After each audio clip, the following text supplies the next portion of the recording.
Okay, so you see all of this unevenness, the splotches and splooshes.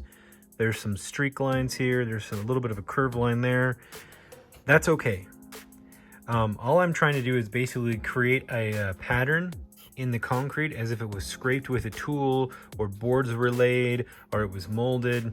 And this is my second darkest color, right? My bottom color was black. My second color is this dark gray, right? I use this a lot of times. I like this. And now I'm going to finish this top section here, but then we can go back with a lighter dry brushing, and then we're going to go over. And as we layer in the colors and layer in the different wetnesses, and we do them one right after another, like I'm not going to let this cure overnight and then come back and do another layer. I'm going to do the other layer right after I'm finished doing the first layer. And stacking things on top of each other before they have a chance to cure actually can help you create different effects. You know, that kind of just comes with time and experience. Some of it I can't really explain in detail. You just kind of have to feel it out. But this is the first step. We'll move on to the second step as soon as I complete up here. But really, I'm just going linear. I'm going left to right, and I'm going top to bottom on each section. And if there's some little splooches and splashes like this that get in a weird angle, or there's like a little curve here, or it's more paint here and less paint here, that's okay. You don't want it too extreme, right? You want a certain level of moderateness to it. But this will actually help create a more natural and realistic look later. You'll see what I mean when we get there.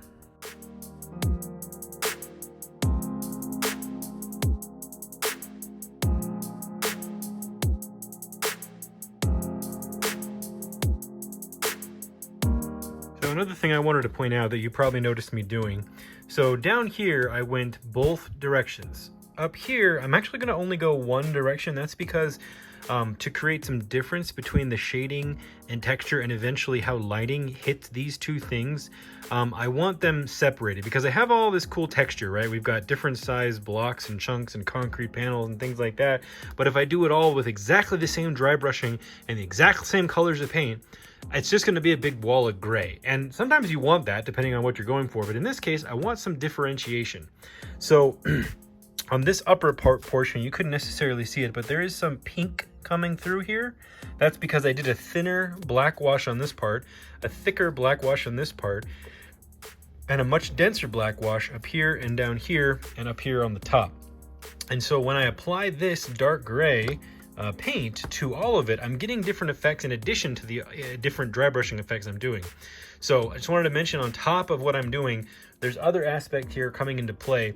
And down here, like I went vertical and horizontal. Up here, I'm just going to go horizontal with the dry brushing to make this look longer, and like maybe longer pieces of plywood were used when they framed out this concrete mold and then poured it, as opposed to down here, these might be individually cast and then lifted up, and it was a different method.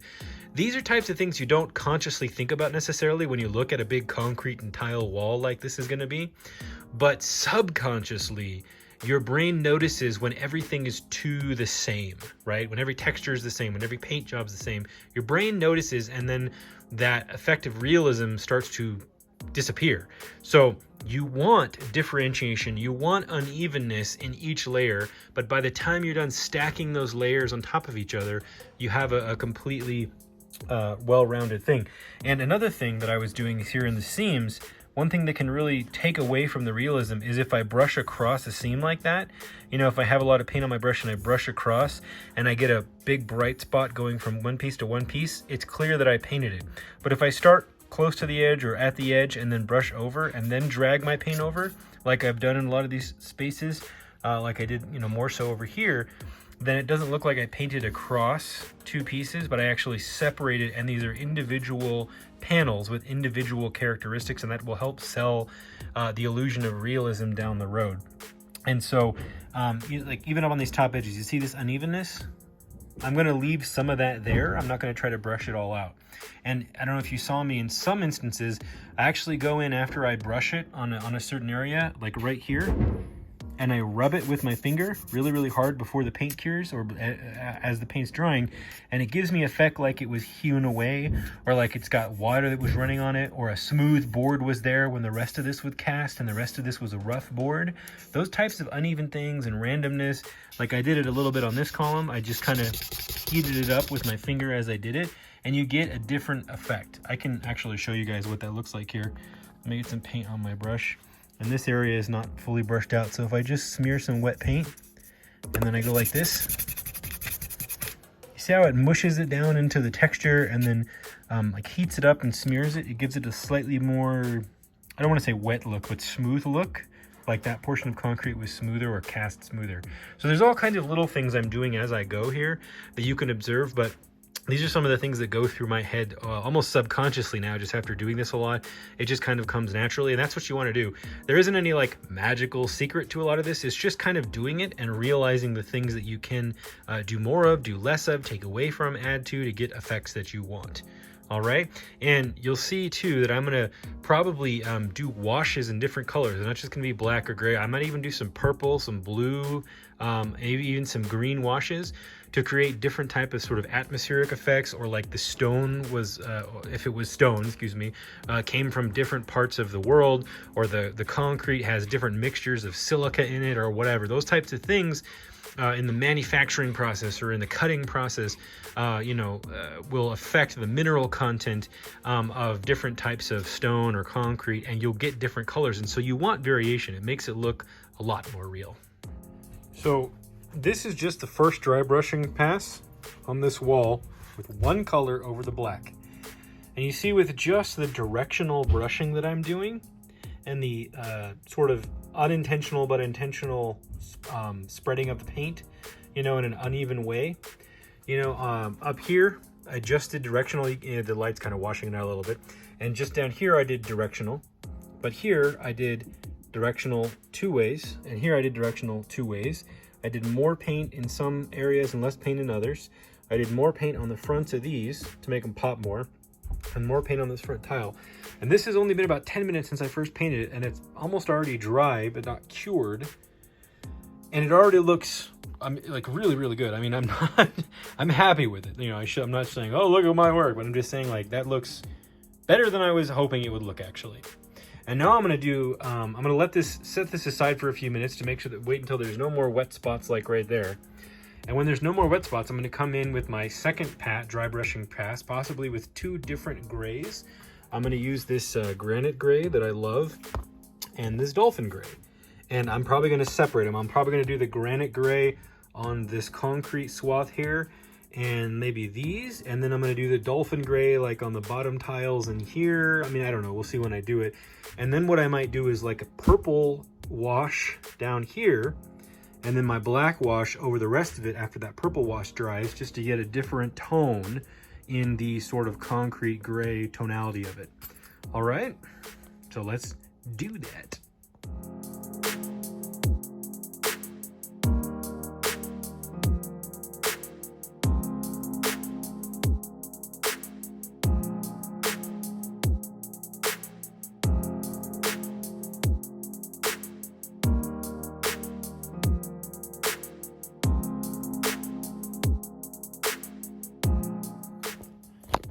Okay, so we did the dry brushing of our second color, which is granite gray, and I used the same brush. All right, and it's a little stuck together, but again, this is a dense brush with fine bristles. All right, and then you pack the tip of the bristles and then wipe off the excess from the outside and do your light back and forth. Right, gotta channel your inner Bob Ross and just. And don't knock your piece over. Alright, so I went ahead and did the whole thing. I just did this one directionally left to right. I did the rest up and down. I did less on the tops and less on the undersides to create more shading.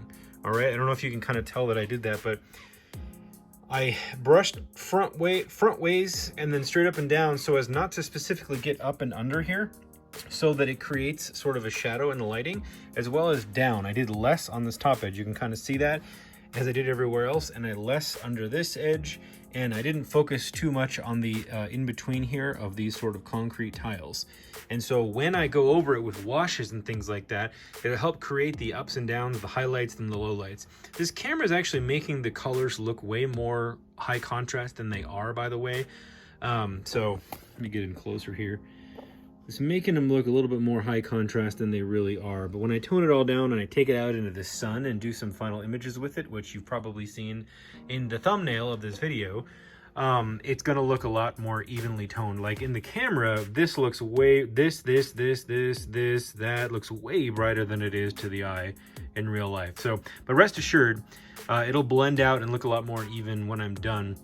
And then I'm gonna do purple highlights down here, and I might do some brown and green, and then do a black wash, and then do some maybe dripping green and brown to kind of give the idea of maybe moss or algae or lichen or something. The atmospherics of where this place is maybe sort of more humid, you know, something like that, and there's rust coming down. I might add some wires or cables or something, I don't know. We'll feel it out as we go. Maybe throw in some graffiti, I don't know. I've got a lot of gray in this diorama. The other side is where all the color is, but just yeah, that's where I'm at, and you get to see the next step here in a sec when I set it up.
Okay, so again, the camera is way over contrasting this, but in the tonality is not. I don't know if I need to color correct this video, I guess, but the tonality in here is way more brown, and you can kind of see a little bit of it when you get in there. And the tonality on this one is grayish purple. This is a grayish sort of steel slate. This is a grayish purple. So when this all dries, the tonality of this is going to make a much more interesting photograph than if it was all just gray. Kind of like some of that is, but I got to put washes and stuff over all that. But this is going to be much more visually interesting when it's all dry and sealed. So it's been a couple of days here and these washes have dried. Now, again, you can kind of tell that these and these are the same tone, and these are the same tone, and then up here is a slightly different tone. The washes have dried and the colors were not as dense as I intended. I can still see it in person. The subtlety's there, and when you take a picture with, you know, a nice camera with proper lighting, and you set all your settings and your f-stop and your whatnot to get everything where you want it, things are going to be able to pop, and then you go into your After Effects and it's going to look good. But typically when you're making something for film or to be photographed, you want to make the colors not necessarily contrast between, you know, dry brush strokes, but contrast between differentiating layers of different types of material, and how materials were made can be helpful to the camera, and it can make things look and pop and be much more fascinating rather than bland. So I'm going to take some browns and get brave here. I'm going to do some streaks and some weathering and some pooling of where maybe water and grime would build up. And when I say I'm going to be brave, I'm going to go ahead and do this to some of these other major pieces on the diorama that I have here that I haven't done that to yet. I've done some weathering with black and dark, but not with the colors. And so when you look at this, it can kind of look through the camera, even in bright sunlight, like too gray and blue and dull. And so I'm going to start adding pops of green and purple, maybe even and brown, and maybe even a little bit of orange, because sometimes you get orange lichen growing on things. And I'm going to go over here to these sidewalk pieces that I've made and these concrete columns and do a little bit of the same thing. And I'm intentionally going to do it uneven with thicker and thinner paints. Like I'm going to get my brush super wet, dab it in the paint, and do a little bit of it. Or I'm going to do the thicker paint and dab it on and wipe it off. Different types of things to create thinner and thicker, or denser and thinner paints and things like that. So just watch as I do that and just kind of observe. Some of it doesn't really take any explanation. It just takes trial and error and experimentation. But that's essentially how I'm going to approach what you're about to see. These are the colors that I'm going to start with. This burnt umber, this pumpkin orange, this mossy green, this brown oxide, and maybe a little bit of this khaki. And I'm going to use this very sparingly because it's going to pop a lot. But I'm start with these, and I'll probably add more colors as I go and take away other colors and experiment. But it's kind of a fluid process, meaning I don't go in with necessarily a specific way I'm going to do everything specifically. I go in with a concept or an idea, and I just kind of start to execute and let it tell me what it wants to be as I do it. And oh, and I'm going to get some purple, and I'm going to go over this with purple highlights just to draw out some of that purple wash and make it pop a little bit more on camera.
So I've kind of got what I want here.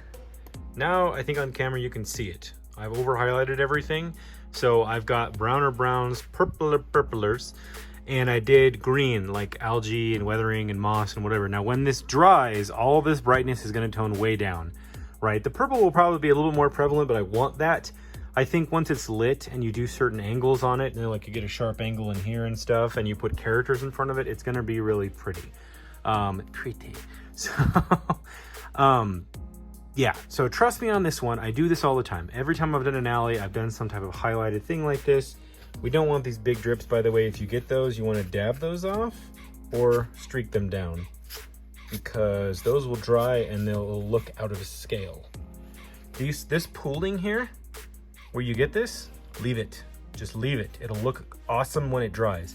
If it turns into a big drip, like a single droplet, you want to dab that off or swipe it down. And as you swipe it down, you'll get thin streaks, and the moisture will look more in scale. And if you dab it off, you'll get splotchiness, which will look correct. And these pools will dry and they'll turn dark, which will make it look like it's rained on and it's dried over time and you've got silt built up on the tiles. You want that. You really, really want that. It'll look cool. But enough about that. I'm going to do basically what I just did on this, but on the sidewalk pieces here. So just watch me as I fiddle with the sidewalk. And by the way, these are magnetic sidewalk pieces. See that? I'll show you what that is in a future video and why. So let's get to it. I'm using this wide brush just because I really like that wide tip. I just really like that I can get a big area with it. So I'm just going to get my dirty black wash paint water. That's a mishmash of multiple colors. And then I'm going to just get some of this mossy green that I had. It's sort of that pale green you saw me show at the beginning. And I'm going to dab it. I'm going to hold this at an angle. And I'm going to dab it. And I'm doing that so that it doesn't immediately run off here. But I want it to pool in the corner here more than anywhere else. I'm going to go in the little crevasses here.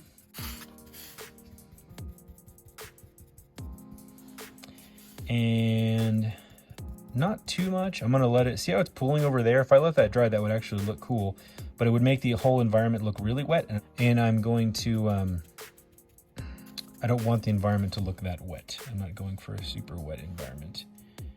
But I'm gonna dab a little more solid paint in this little alcove here, because that is where you would get stuff growing. So now that this has been thoroughly, covered in the areas that I want highlighted, I'm gonna come back and I'm gonna wipe it off, but I'm gonna wipe it in the direction that water might flow. And so typically this is kind of designed so the building would be right here if this was up against a building. And they always, when they make concrete or asphalt next to a building, it's supposed to be graded away from the building. So as the rain hits it, it won't go towards the building or it won't sit stagnant. If enough rain piles up, it'll eventually slowly run off to the side. And that is to protect the building from weathering or water wear. And so I'm gonna streak my washes off this way. And then, I might do them in the direction of the weathering that I've done. See how this is directional? There's a little bit of a crisscross here in the patterning. I'm going to do it either in the direction of my weathering or the direction it would be running off the concrete away from the building. Again, it's not something you would consciously necessarily look at this diorama and go, that weathering isn't running off the building correctly. But subconsciously, your brain will notice something's wrong if it's not that way. Trust me. So I'm just going to wipe that. And I'm not pressing too hard, because if you press too hard, you drag too much with it, and then you kind of start to lose your effects, and you might have to go back in again. I'm even going to do a little bit of dabbing, just to kind of get the paint to gradiate out a little bit. I'm going to put some more paint on. There wasn't enough paint over here, so I'm going to be generous with it. And then just dab it. So can you see that? There's a little more here, a little more here, a little more there, but it's spread throughout there. Again, it's hard to see on, there you go. Get it closer, you can tell. It's very subtle, but in the sunlight, you'll see a greener tone here and then not over here. You'll see a greener tone in here, and then not over here, and a greener tone in here, and then not over here, because that is where moisture would naturally pool on this through rain and humidity and frost or whatever's happening. And that's where you would get growth of, you know, soil and plant life and whatever that accumulates in these cracks over time. So I'm even going to take, I think I have some brown left here. Yeah. And I'm going to do some brown on the side. Yeah, it's not as brown as I want. Let me get some more brown here.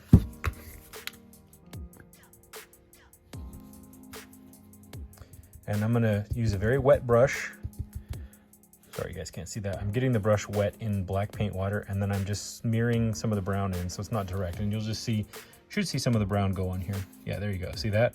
There's the brown, and it's a very thin brown. It's sort of like a, it's not really a wash. It's more of like a ultra thin paint, I guess, at this point. But that's on purpose. And then I work very fluidly in this process. I go quick, and that's part of how I get the effects that I get in doing this. So I'm going to pool it. I'm not going to go all the way over here. I'm going to pull more over here, like it's continually run off and built up on this side of this, built up on this side of the step.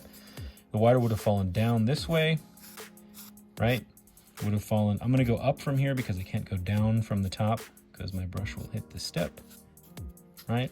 And then I'm over here. I'm going to go and get some more paint on my brush, and then go over here and do this side step, and then just swipe in a little bit, kind of randomly. And then I'm going to dab some more in this crevasse and maybe even swirl around it. Yeah. And then over here, actually, I don't know, I might leave this black. I don't know. It's supposed to butt up against another piece, so I'm not sure if I want to paint that gray or not. Okay, now we've got all this, but that's way too dark if it dries that way. And if it dries that way and leaves residue, it's going to look, again, like a very wet environment. This will tone down, but you might see the outline of that, which you might want in your diorama. In this one, I don't want that. I want it to be a lot more subdued. So I'm going to go ahead and, again, wipe back off in the direction of moisture drainage. And I'm going to, even over here, it's these little things that really matter in the end. You know, keeping the correct drainage direction. And see how I'm leaving, can you see that on the camera? It's a little bit of a streak here and here and here and here. Don't go back and wipe it off. Leave those streaks. That'll help sell the realism. Again, you won't consciously think about it, but subconsciously you'll notice if they're not there. It'll just make it look all the more real. So this, again, if you compare this to what I just showed you a minute ago, and see there's green in there, I'm gonna leave that. Actually, I'm gonna dab a little bit up. Yeah, there we go. This doesn't look like a lot, but once you go put this out in sunlight, it's going to dramatically make it look much more realistic with all those little subtle tonal color changes with the brown and the green that we did. It's going to help sell the illusion that it's actually real concrete and not just insulation foam. Okay? So these are the reasons that we do this. And the finer your cracks and the more detailed and finer your cracks, the less regular you are with your weathering. Like, see, I just have some dents here and here. That's perfect because you wouldn't necessarily have dents all over it. Like, there are some concrete pouring styles that do end up that way, but if you look around your city, that's kind of uncommon. That's a stylistic choice made by the concrete layers when they do that, and you're not necessarily going to see that everywhere. And I noticed there are some diorama guys out there who do an incredible job, but they do have a habit of repeating the same exact texture for all their concrete or all their brick. And that's just not how brick or concrete is. It is on some, and so it works sometimes, and it works a little bit here and there. But if you're doing it all the time, everything, it starts to lose the illusion of realism. And maybe that's not what you're going for. Maybe you're going for a hyper cartoony, goes good with a plastic figure, because that is something that can look amazing with like a Marvel Legends, or like some of the Nintendo Power figures and stuff, like with Link and Samus. You might want a very bright, clean, consistent looking color because it might look like it popped out of a video game, you know, that type of a thing. You might want that because it might look better with the figure. Me, I don't necessarily go that route. I try to go towards real or very real, and I find that looks best for the stuff that I like to do. But you might want to do something different, so play around. And again, if you're doing something that is less real, you might want to leave those streaks or leave the most of that green or leave some of that brown on there so that the colors pop more, because it might accentuate the way the figure's painted more. You know, these are things to think about you know, you gotta ask yourself, what is your goal? What do you want it to look like at the end? Do you want the figure to stand out in as much as your diorama is extremely realistic looking and your figure looks fake? Because then your figure's not gonna look good in the diorama. Or do you want, you know, your diorama to look more like a figure, right? Because the figures depends on what it is. A hot toy looks pretty darn hyper real. Marvel Legends depends on the figure, you know. So there's a wide range of things that you can get out of what you're doing. So it just depends on what you want. Sometimes 2 colors or a 2 or 3 color dry brush is all you need, and that looks great with the Marvel Legends. But if you want to go the extra mile, adding brown, purple, green, orange, different tonalities of things that would be in the atmosphere or in the soil, and then wiping it off and doing multiple layers and then doing a black wash, those things are going to make it look way more hyper real. So it just depends on what your goal is. All right, so keep that in mind. So this is our wall as it's starting to dry, and you can see it's thinning out and it's already toning down, but you can still see the tonal differences. Got the more gray, the purple, and the more brown. This is what looking on camera now much more like I wanted it to look, or looked before I did all this. But see, it's even toning more down. See that? It was very bright purple when I showed you a few moments ago, and now it's much less. You might not even notice that it was purple if I didn't tell you everything beforehand. You might just look at this and go, that's gray, and just notice that they're different tones. But since I've informed you and you've seen me put the purple and the green and the brown, you know the underlying tones are purple, green, and brown. But if I'd never told you how I painted this and I put this out in the sunlight and showed you a picture and I said, what color are these? You would say gray. Or you might say, you know, but somebody who can pick in those things might be able to notice all that. But that's what you want. You want it to trick the eye and say, oh, it's all gray. But because you have these different tones, it looks more real, because that's really how things look when you're looking around in real life. You may not notice it consciously, but subconsciously, that is reality. And so we're just trying to fake reality here. All right? Hey, thanks for sticking around, guys. So this is probably the most I've ever talked about this specific style of techniques that I do. And I don't really, honestly, I don't take credit for these. I just say that I discovered techniques people have already been using for years. So keep that in mind. You know, I'm not here saying like these are my methods. Many other people have figured this stuff out way before I was even born, in fact. And so just know that I try to stay humble about all the stuff that I do, and I try to share what I can, when I have time. But I have a lot of work to do, and I'm thankful for that, and I'm thankful for you. So please hit the like and subscribe, stick around, you know, and that's the best way you can support my work, and so that I can have the opportunity to keep doing this. I need the incentive to keep going, of having those subscribers, having the watch time, people watching these videos. So thank you for watching this far. I really appreciate it. You are really the most valuable asset to me, that I know your time is valuable. So sticking around through all this time and all this talking and all this rambling and watching all this video is very important to me. So I hope it was worth your time. Let me know in the comments below what you might do differently, what you're going to try, if it worked for you, if it didn't work for you, or ask me for clarification. I will answer all your responses. If you post stuff on Instagram or on YouTube, tag me in it. I'd love to see what you make. And if I can on the platform you shared it on, I'll try to reshare it if that's possible, like on Instagram. But follow me on Instagram for really most current updates. Yeah, I hope you have a good day. Thanks for coming by.